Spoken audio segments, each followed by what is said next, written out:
سەرۆکی ئەنجومەنی ئاسایشی نێودەوڵەتی بە ئەندامانی ئەنجومەنەکەی ڕاگەیاند کە هیچ ڕێوشوێنێک لەسەر بنەمەی داخوازی ئەمریکا لەبارەی سەپاندنەوەی سزاکان لە دژی ئێران ناگرێتە بەر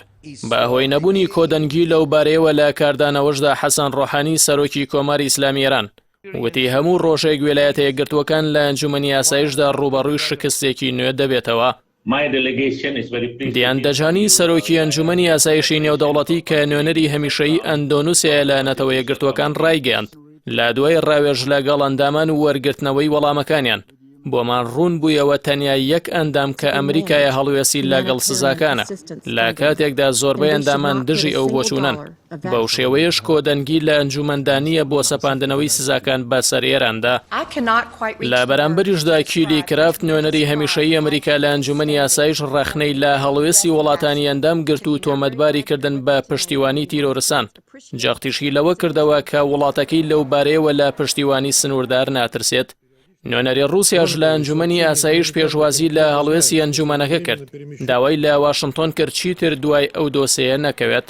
ئیداری دۆناڵد ترامپ ئێران باوە تۆمەتبار دەکات کە ئێرکەکانی بە پێڕێکەوتنی ئەتۆمی 2015 جێبەجێ نەکردووە بۆیە بەپی ئەوە داوا لە ئەنجومەنی ئاسایش دەکات بۆ گێڕانەوەی تەواوی سزاکان بۆ سەر ئەو وڵاتە تا ملکەش دەبێت. بەڵام زۆرینەی ڕاهایەندامانی ئەنجومەنی ئاسایش بڕوایان وایە واشنگتۆن ئەو مافەی لەدەستداوە کە لەبارەی ئەو ڕێکەوتنامەیەوە داواکاری هەبێت چونکە لە ئایاری ساڵی 2018ەوە ترامپ بەکردەوە لەو ڕێکەوتنە پاشەکشەی کردووە و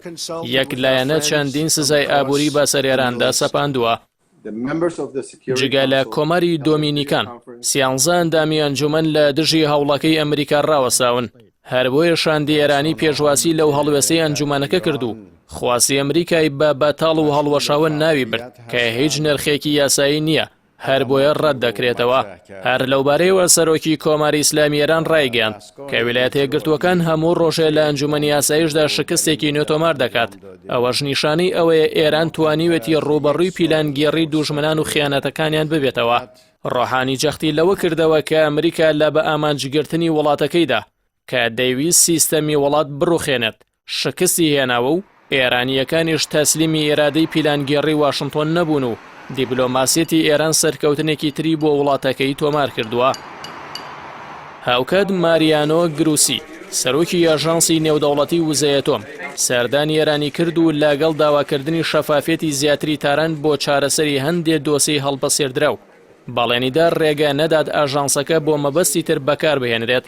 مەبەستی ناوبراو ئەو گوشارانەیە دەخرێنە سەر ئاژانسەکە بۆ گرتنەبەری هەڵوێستی سیاسی و ناپیشەیی. لە لای خۆشیەوە عەلی ئەکبەر ساڵحی سەرۆکی ئاژانسی وزەیەتۆمی ئێران جەختی لەوە کردەوە کە لە دوای ئەو سەردانە قۆناغێکی نوێ لە هاریکاری دەست پێ دەکات هیواشی خواست کە ئاژانسەکە لە چوارچێوەی یاساکانی و بە شێوەیەکی پیشەییانە کار بکات.